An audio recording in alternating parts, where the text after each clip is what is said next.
Bonjour à tous, la chaîne Rien que la boxe et aujourd'hui on est avec Bokar, instructeur de boxe et boxeur amateur. Comment vas-tu Bokar? Moi ça va, hein. Toujours au plaisir d'être avec Moussa et avec la boxe. Du coup voilà, ça fait plaisir. Toujours à Mantes-la-Jolie. À Fête à Crêpes, hein, Fête à crêpes aussi. petite dédicace, on est dans les locaux et aujourd'hui on va parler concrètement d'un sujet qui a une affaire qui a résonné comme un tremblement de terre un petit peu dans le monde olympique et qui a poussé aussi, c'est l'affaire des Jeux Olympiques. Ouais. Des Jeux de 2016 qui se sont déroulés à Rio où Tony Yoka a eu la médaille d'or. Voilà, donc c'est arrivé, je crois que c'était en milieu de semaine dernière. Ouais. Voilà, en fait, pour vous dire concrètement, les résultats ont été...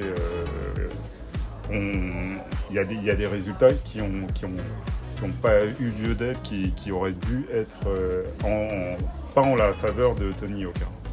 C'est ça, c'est ça. Et puis même avant ça, on en parlait aussi avec Nassim, une grosse dédicace d'ailleurs qui est pas là, qui nous disait que cette affaire elle allait sûrement tomber parce qu'il y a eu beaucoup de contestations sur le fait que il méritait pas tout simplement l'or, etc. Donc là, c'est pas une surprise pour tous les amateurs de boxe, rien que nous, que cette affaire elle tombe, parce que ça en parlait beaucoup, ça a fait beaucoup de bruit aussi. Et puis voilà, qu'est-ce que tu en penses aussi Alors, si t'es peut-être d'accord ou pas? moi quand même, malgré que c'est vrai que Nassim, si vous reprenez un des talk shows qu'on avait fait, on avait justement parlé des choses qu'il fallait améliorer dans la boxe. On avait parlé justement de ces affaires de corruption avec les juges qui n'allaient pas. Et justement, il avait pointé ce problème-là. Mais quand même, malgré qu'on en aille parler, je pensais pas que ça allait en fait arriver aussi vite. Mais en fait, la AIBA, c'est l'association internationale de boxe amateur. C'est celle qui régit un petit peu le monde amateur et les Jeux Olympiques. Elle, en fait, depuis juin, en fait, elle a diligenté quelqu'un qui est une personnalité. C'est un juriste canadien qui s'appelle Richard McLaren. C'est lui en fait qui a été l'instigateur des scandales du dopage à Sochi en 2014 pour les jeux d'hiver concernant la Russie. En fait, ça avait été un dopage organisé et lui, il avait mis en lumière ça. Et c'est pour ça qu'aujourd'hui, la Russie ne peut pas concourir officiellement dans les Jeux. Il avait aussi été à l'origine aussi d'un rapport aussi sur la corruption dans l'haltérophilie et l'AIBA qui en fait a des nouvelles instances. En fait, le président a été changé depuis pour faire peau neuve, pour se racheter entre guillemets une virginité, parce qu'ils ont eu chaud. Ils ont eu chaud. La boxe a failli ne pas être inscrite aux Jeux Olympiques. D'ailleurs, c'est pour ça qu'ils ont rajouté le fait que les pros peuvent combattre aussi pour les JO. Je pense que c'était bien pour revenir bien en forme, etc. Mais d'ailleurs, on l'a vu sur ces derniers JO que là, au niveau des vols et tout, ils ont fait très très attention. On a eu des super JO, à part bien sûr notamment Tokyo, c'est ça. La controverse avec Mourad Aliyev. Mais sinon... En tout cas, il y en a... Voilà, c'était vraiment... Ils ont vraiment essayé de travailler sur le mérite, etc. Donc, on a senti ce changement. On a senti ce changement parce que, comme tu as dit, il y a une pression derrière. Je pense qu'ils étaient attendus au tournant. Oui, la boxe, en fait, elle allait être annulée en fait, des Jeux. Parce que, le comité, le CIO, on en avait assez qu'on leur rabatte les oreilles sur les sujets de corruption qu'il y avait eu précédemment. C'est ça. Et là, voilà. Alors, c'est Richard McLaren qui, le 30 septembre, en fait, a fait une conférence, après des mois d'enquête, il a fait une conférence à Lausanne, où il a donné, en fait, une partie de ses conclusions. Et malheureusement, elles sont accablantes pour l'ancienne direction de la EBA, qui était dirigé par un CKU, c'était un Taïwanais plutôt, c'était le président, et le fameux directeur exécutif qui était français, qui s'appelait Karim Bouzidi. Ouais. Et malheureusement, voilà, dans le rapport, il y a preuve de malversation, de corruption aussi, par de l'argent, ouais. Par des intérêts politiques et tout. Donc une situation très grave. Et bon, ça nous ramène aussi au ring. Ça, c'est vrai que c'est en dehors du ring, mais ça nous ramène aussi au ring. Et justement, celui qui a été éclaboussé, c'est Tony Yoka. Ouais. Tony Yoka, parce qu'il y a eu 11... dans son rapport, il dit qu'il y a 11 matchs qui sont un peu douteux. C'est un peu douteux. Et bon, nous, on sait depuis que, voilà, il y avait... je vous renvoie encore à Nassim qui nous en avait parlé, comme quoi bon, il y avait des matchs des combats en 2016 qui avaient été un peu douteux. C'est ça. Surtout ceux de Tony Yoka.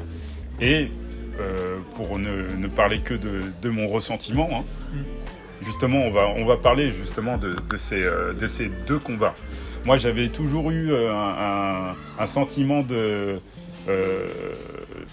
d'inachevé sur sa demi-finale contre le Croate Jurgović. J'avais,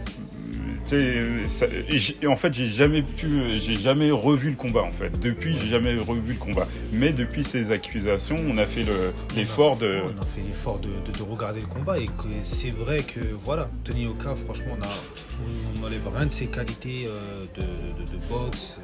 Voilà, au niveau technique, que ce soit physique, etc. Surtout que depuis qu'il est monté chez les pros, il y a une réelle progression. Mais c'est vrai que quand on regarde ce fameux combat, depuis la demi-finale, parce qu'ils disent que c'est vraiment à partir de la demi-finale qu'il a carrément perdu, c'est vrai qu'à force de regarder, ce qu'on dit, c'est qu'on dit que le boxeur qui gagne, en général, c'est le boxeur le plus actif. Ok ? Donc, au niveau de l'activité, de comment ça s'est passé, le Croate, pour moi, est au-dessus. Honnêtement, au-dessus. On va pas parler de la technique ou quoi que ce soit. C'est vrai qu'au début du premier round, ce que j'ai pu constater, moi en tout cas de base, c'est qu'il a beaucoup analysé Tony Yoka, comment il boxait. C'était souvent des retraits du buste, je revenais. Au début, ça marchait. Hein. Franchement, au début, le premier round, limite aller le premier round, à la rigueur, je pourrais le donner à Tony Yoka. Facile. Mais à partir du deuxième et du troisième, quand il y a eu du rythme, quand il a été touché, sachant que quand t'es poids lourd, quand tu es touché, c'est plus de 91 kilos que tu te ramasses en plein poids, et ça fait terriblement mal. Donc je pense qu'il a été touché, et à force d'être touché, il y a eu cette fameuse entorse à la cheville. Voilà. Au troisième round. Mais je pense qu'il a été carrément touché. Après, pour moi, mon ressenti, voilà, après, j'ai rien encore contre Tony Yoka. Au contraire, c'est un Français, il a eu l'or en équipe de France. Mais après, nous, on aime en termes de, si je dois juger, si je dois départager qui a gagné et qui a perdu, honnêtement, moi, le Croate était au-dessus. Après, voilà, c'est mon ressenti à moi. Moi, comme je le disais, tu vois, j'avais eu en fait un petit truc là au niveau de la demi-finale. J'avais pas. La finale, je pensais que ça passait. Donc, comme je vous l'ai dit, on est revenu là-dessus. Et sur cette demi-finale, en toute objectivité, je pense que le Croate a gagné pratiquement tous les rounds. Je pense, allez, à la rigueur, je peux peut-être donner le deuxième round, une légère égalité, mais encore, même dans cette égalité, je donnerai un avantage aux Croates. Pour moi, il y a même pas photo sur ce combat-là. Il y a vraiment pas photo. Hein. C'est ça. Après, je pense que ce combat-là et tout le fait que Rio revienne là maintenant, je pense que c'est un mal pour un bien. Mieux vaut tard que jamais. Parce qu'en vérité, que ce soit tous les amateurs, même en France, quand tu fais des fois des combats même entre Français, des fois il y a de la corruption, juste tu combats quelqu'un local, c'est des fois tu ça commence comme ça. Eh bien, tu fais bien de le dire, parce que souvent, quand on est à l'international, au JO, on a le beau jeu de critiquer, de crier au scandale. C'est ça. Quand c'est pas quand ça va pas dans notre sens, tu vois, internationalement. Mais il faudrait déjà faire balayer entre guillemets devant sa porte, parce que des fois vous l'avez peut-être vu, ou peut-être vécu dans votre expérience de boxe, s'il y a des boxeurs, les vols, c'est aussi à l'intérieur de la France, et il y en a beaucoup. Il y a beaucoup d'entraîneurs qui s'en plaignent, les boxeurs aussi qui s'en plaignent. Il y en a même qui sont dégoûtés de la boxe à cause de ces choses-là. Donc là, nous, on a essayé, franchement, je suis toujours là à supporter, bien sûr, les boxeurs français, mais je peux pas m'empêcher d'être objectif. Moi. Il faut être juste, en fait. Il faut être juste de base, c'est la pleine nature. C'est comme quand par exemple, dans la vie de tous les jours, en fait, il faut être juste. Faut être juste, et je pense que c'est ça qui va nous rendre, surtout à la boxe, plus tu es juste, et plus c'est ça, en fait, que tu vas faire en sorte de revenir plus fort. Parce qu'on l'a vu, il y a des boxeurs qui ont tellement été chouchoutés par les juges, etc. Le jour où ces juges-là n'étaient plus là, ils ont perdu, mais une défaite sale, franchement, désolé de le dire, une défaite vraiment cruciale. Et ça y est, ça a mis un frein dans leur carrière. Donc pourquoi on fait tout ça pour en fait avoir une fin tragique? Alors qu'en vérité, si tu es juste dès le départ, certes tu vas perdre, mais tu vas apprendre. Mais tu vas apprendre, tu vas revenir certainement plus fort. Dans tous les cas, ça va t'apprendre quelque chose de. Tu vas revenir, tu seras toujours meilleur en fait. Alors pourquoi s'en priver en fait? Parce que c'est ça qui va faire l'évolution de la boxe. Et là, je pense qu'ils l'ont compris maintenant. Après voilà, il y a eu un avertissement, c'est vrai. Mais mieux vaut tard, comme je dis, mieux vaut tard que jamais. En tout cas, ce qui est bien, c'est que la FBA, qui est maintenant dirigée par un Russe, qui est dirigée par un Russe, Omar Kremlev, voilà. En tout cas, ils ont essayé de faire une remise à zéro. Ça, c'était justement des choses dont je parlais. C'est vraiment de remettre à zéro tout. Et comme ça, pour repartir correctement, on a eu des JO qui se sont plus ou moins bien passés. Et voilà, tu sais que les juges de 2016, tous ils ont été renvoyés. Tous ont été renvoyés. Après, je pense aussi que le métier de juge, il est très très compliqué. Très compliqué. On est là déjà souvent à critiquer derrière notre télé ou en tant que spectateur quand on est devant les tribunes. Mais c'est hyper compliqué parce que c'est pas tout le monde qui voit la boxe de la même façon. T'en as par exemple, on en parlait la dernière fois, qui vont juger le fait que il a mieux esquivé, il a mieux bloqué, il a résisté, à la fin il a bien touché. T'en as d'autres, non mais lui il a fait que d'attaquer, donc on lui donne pas la victoire parce qu'on n'a pas assez vu de défense. Tu sais, t'en as qui n'ont pas la même vision de la boxe aussi. Après, je dis pas que ça change tout, mais ça change aussi pas mal de choses. Après, là, tu fais bien de rappeler ce qu'est le métier de juge. Mais là, ces juges-là, eux, ils se sont facilité la tâche. Bien sûr. De corruption, si ça a été prouvé, etc. Là, ils sont indéfendables. Mais ils sont vraiment indéfendables. Là, par contre, pour ça, ils sont vraiment indéfendables. Même si demain. Et la finale, parce qu'on n'a pas parlé de la finale contre Joe Joyce. Joe Joyce aujourd'hui, qui est monté au créneau, parce que lui voudrait carrément que le résultat soit changé, donc récupérer la médaille d'or. Voilà, on n'a pas entendu Tony depuis. Je pense qu'il vaut mieux que l'orage lui passe. Mais j'ai l'impression que ça va aller jusqu'au bout cette histoire. Je pense que c'est pas prêt de finir, parce que comment c'est monté, d'abord comment ils sont montés au créneau, jusqu'à c'est passé dans les faits divers, etc. Donc je pense que c'est quelque chose qui n'est pas prêt de s'arrêter comme ça. Après, pour Joe Joyce, déjà le fait moi j'ai toujours été d'accord pour sa contestation. Mais moi toi tu penses qu'il a gagné? C'est pas au départ comme je t'avais dit avant. Le combat, je l'avais pas vu de la même façon. Tout à fait, ouais. Là, on était obligé de regarder les combats pour revoir. Bien sûr. Et c'est vrai que dans ce combat-là aussi, franchement, ça se discute, voilà. Au départ, c'est vrai, ça se met des coups, ça se change des coups, mais c'est vrai qu'à un moment, dans beaucoup d'échanges, Joe il a l'avantage. Ouais, il prend le meilleur. Ouais. Il prend le meilleur. Ouais, il prend le Après, meilleur. c'est vrai, les deux sont allés jusqu'au bout. Parce que c'est une finale quand même. Tout le monde veut la gagner, la finale. Mais il est dans son droit de contester, en tout cas. Pour moi. Alors, moi, Je dirais pas quand même qu'il est vainqueur à 100%. Je peux pas le dire comme ça. Mais il est dans son droit de contester. Ouais, il est dans son. Franchement, personnellement, j'ai jugé qu'il avait quand même gagné. Qu'il avait quand même gagné. Premier round, c'est lui qui met le.